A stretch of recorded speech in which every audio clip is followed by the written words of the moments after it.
I have traveled along the state road R17 which descends southwards on the east coast, and I'm about to reach my next destination, when I notice a flock of flamingos in the swamp not too far from me, and I decide to stop to try to take some shots of these beautiful birds. It's also the right opportunity to test my new 300mm telephoto lens.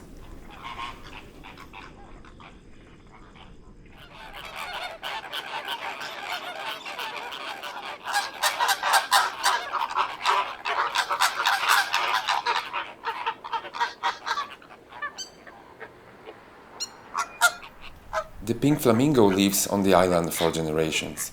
Humid and sparsely inhabited areas represent an ideal habitat for these very elegant birds. It's not difficult to spot them during their crossing in the sky, as they migrate from one area of Sardinia to another one, in search of more humid areas and crustaceans to taste.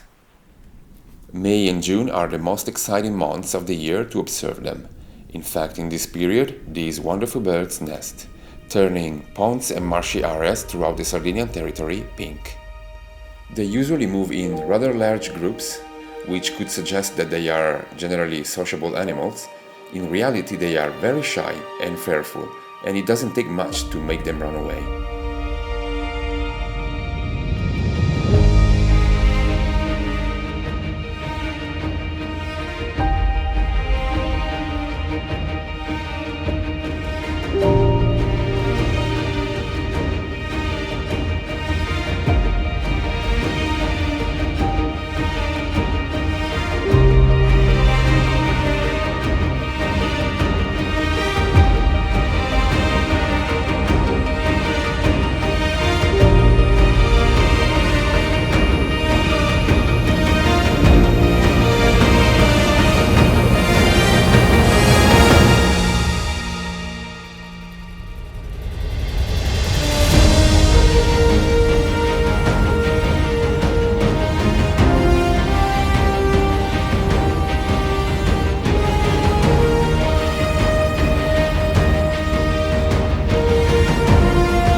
It's now dusk, and after finding a fantastic spot in the pine forest, right next to the white sand dunes, I set up my camp here for the night.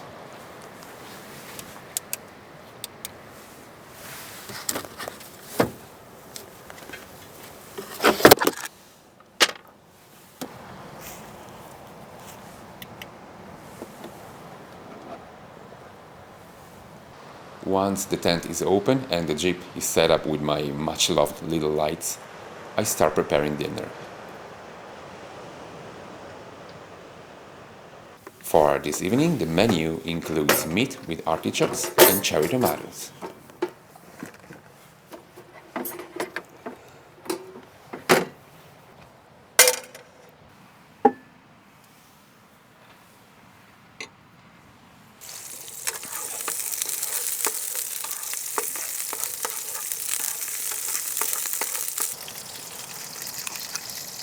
No,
fantastic night. There is no one else but us. I let myself be lulled by the gentle sound of the waves crashing in the distance.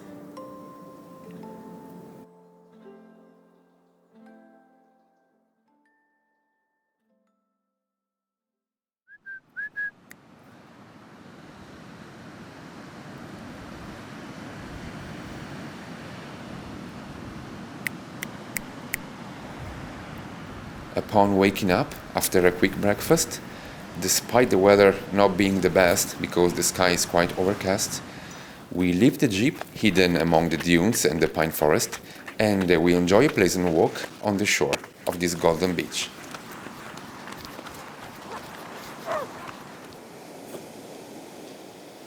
It's a naturist beach, approximately 3.5 kilometers long, nestled between an idyllic lagoon and a turquoise sea, which today seems to be all for us.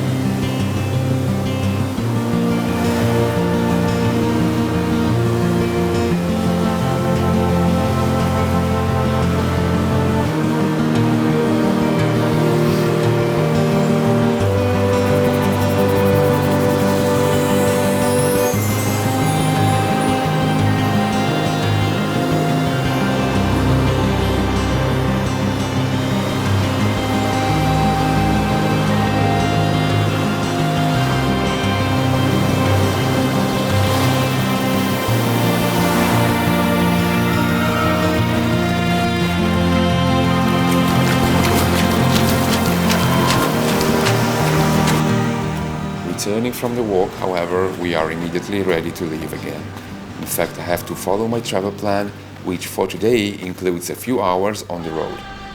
I have to cross the south of Sardinia to reach my next destination on the west coast.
It's evening when I arrive on the green coast, so cold due to the dominant chromatic note given by the lush spontaneous vegetation that reaches all the way to the beach.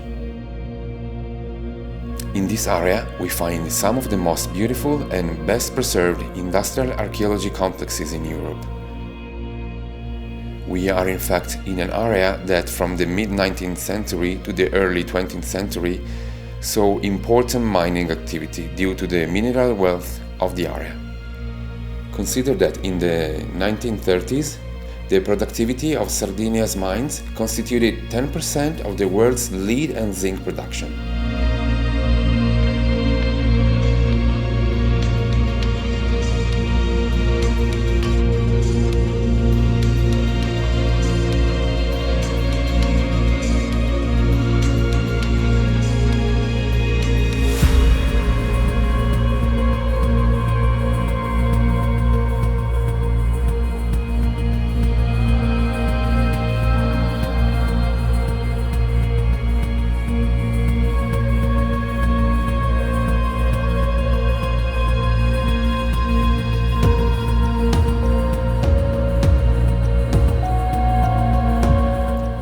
However, these coasts have had an inverse development compared to the one of the mines.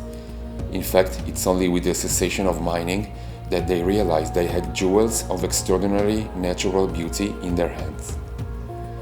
In fact, I'm about to arrive in a fascinating place, a golden beach with its dunes among the highest in Europe, which reach up to 100 meters in height and extend up to a kilometer inland, continuously shaped by the mistral which blows from the sea in all seasons. But I'll show you this in the next episode.